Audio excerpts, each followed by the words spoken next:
இப்போ கடவுளுடைய ஆற்றல் சக்தி எல்லாம் சொல்லிட்டீங்க, அவருக்கு இயலாத ஒண்ணுமே இல்லைன்னு சொல்லிட்டீங்க. அவருக்கு எல்லாரையும் முஸ்லிமா மாற்ற முடியாதா?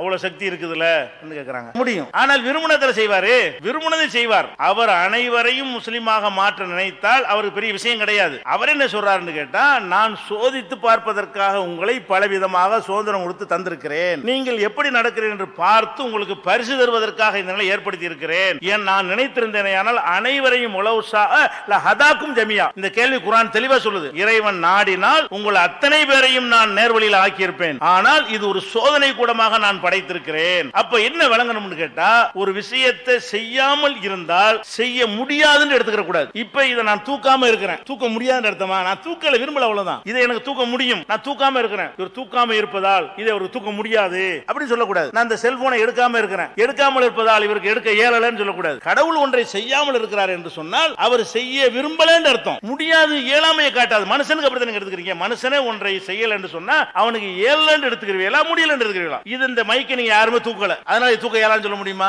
இந்த மைக்கை இந்த அரங்கத்துல ஒருத்தருமே தூக்கலங்க, அதனால என்ன செய்யல? இந்த மைக்கை தூக்குகிற சக்தி உங்கள ஒருத்தருக்கும் கிடையாது அப்படின்னு சொல்ல முடியாது. தூக்க முயற்சி பண்ணா தூக்குவீங்க, விரும்பல தூக்கல, வாய்ப்புல தூக்கல, நாடல தூக்கல. அதனால கடவுளுக்கு நாடினால், நான் கேட்கிற உங்களை படைச்சிருக்காருல, அனைவரும் முஸ்லிம் ஒரு ப்ரோக்ராம் என்ற பெரிய விஷயமா?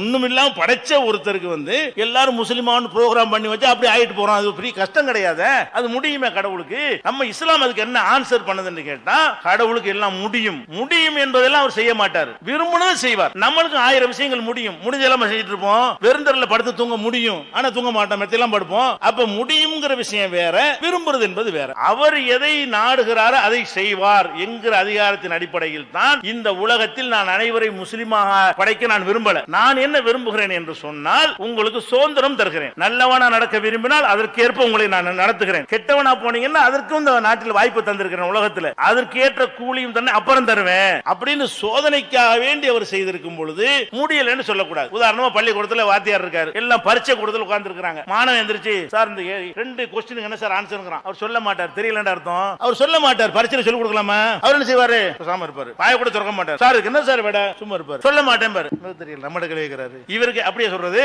அந்த இடத்துல சோதிக்கிற இடம், சொல்லித்தர இடம் இல்ல. சொல்லித்தர இடத்துல சொல்லி தராடி தான் கேட்கணும். அப்ப சோதனைக்காக இருக்கும்போது வாத்தியாருக்கு ஆன்சர் கேட்டு நீங்க சொல்லல என்று சொன்னா, அவர் சொல்றதுக்கு வேற ஒரு சொல்லாமல் இருப்பதற்கு ஒரு தடை இருக்கிறது, ஒரு ரீசன் இருக்கிறது. அந்த மாதிரி கடவுள் என்ன செய்யறாரு? இந்த உலகத்துல சுதந்திரம் கொடுத்திருக்கிறார். இதற்குரிய பரிசு பின்னாடி தரப்போறார். அதனாலதான் ஆக்கலையே தவிர நீங்கள் விரும்பினால் ஆயிக்க, இல்லாட்டி போய்க்க. இதான் கடவுளுடைய கோட்பாடு.